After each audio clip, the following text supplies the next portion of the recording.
भाजपने काल रात्री विधान परिषदेत त्यांच्या पक्षातून कोण कोण आमदार असतील हे अखेर घोषित केलंय। दिल्लीतून 5 जणांच्या निवडीची यादी त्यांनी समोर आणली। यात पहिलं नाव हे सुनील कर्जतकर यांचं होतं। खुला प्रवर्गाचे आहेत ते, त्यामुळे त्यांना देखील एक संधी देण्यात आली असल्याचं म्हटलं जात आहे। यानंतर बोल्ड फॉन्ट मध्ये माधवी नाईक यांचं नाव दिसलं। महिला उमेदवार म्हणून भाजपने एक नाव दिलंय हे सांगण्याचा एक तो बोल्ड फॉन्ट मागे हेतू असल्याचं देखील एक सांगितलं जातं। माधवी नाईक हे मुंबई जवळील ठाणे परिसरातून येतात आणि एससी प्रवर्गाच्या त्या आहेत। यानंतर तिसरं नाव होतं नागपूरच्या संजय भेंडे यांचं। ओबीसी प्रवर्गातून त्यांना ही संधी देण्यात आली असल्याचं म्हटलं जातं। चौथं नाव हे आम्ही काल देखील सांगितलं होतं, मुख्यमंत्री फडणवीस यांची रात्री भेट घेणारे ते युवक नेते विवेक कोल्हे यांची निवड झालेली आहे। त्याचं राजकारण नेमकं काय होतं हे मी तुम्हाला कालच्या व्हिडिओमध्ये सांगितलं आहे।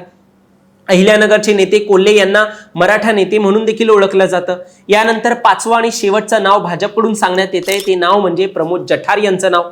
जठार हे कोकण विभागातील नेते आहेत। ओबीसी प्रवर्गाचा विचार करून भाजपने त्यांना देखील एक संधी दिली असल्याचं आता म्हटलं जात आहे। तर मंडळी, अशा प्रकारे भाजपने नव्या चेहऱ्यांना आणि विविध प्रवर्गातून येणाऱ्या नेत्यांना संधी दिली असल्याचं एक म्हटलं जात आहे।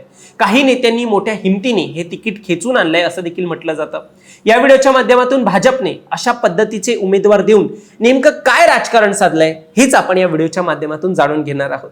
दरम्यान तुम्ही चॅनलवर नवीन आलाय तर लगेच सबस्क्राईब करा प्राईम टाइम महाराष्ट्राला, कारण असे राजकीय घडामोडी आणि घडामोडींमागील राजकारण आम्ही नेहमी तुमच्यासाठी घेऊन येत असतो।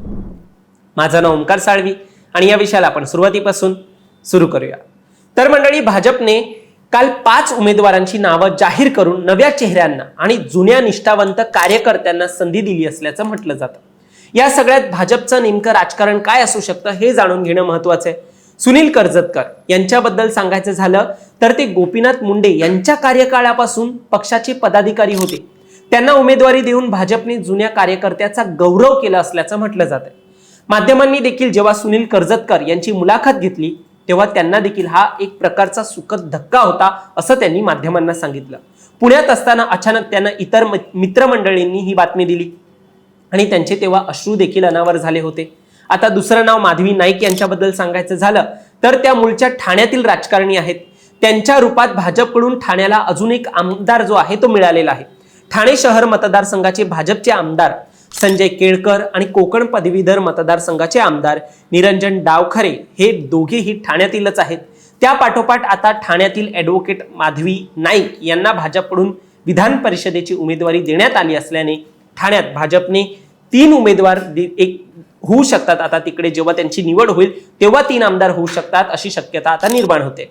एकनाथ शिंदे यांच्या बालेकिल्ल्यात माधवी नाईक यांना आमदारकीची संधी मिळाली असल्याने भाजपकडून शिंदेंच्या राजकारणाला आमदाराच्या रूपात काही इशारा आहे का अशी देखील एक दबक्या आवाजात चर्चा सुरू आहे। यानंतर विषय येतो प्रमोद जठार यांचा। जठार हे अगोदर देखील कोकणातून आमदार म्हणून निवडून आले होते। सध्या ते रत्नागिरी आणि सिंधुदुर्ग जिल्ह्यात लोकसभा निवडणूक प्रमुख म्हणून भाजपचं काम बघतात। सिंधुदुर्गात राणे कुटुंबियाचं वर्चस्व निर्विवाद आहे। जठार हे कोकणात भाजपचा चेहरा राहिलेले आहेत। त्यांना विधान परिषदेवर पाठवून भाजपने 2 स्पष्ट संदेश दिलेले आहेत।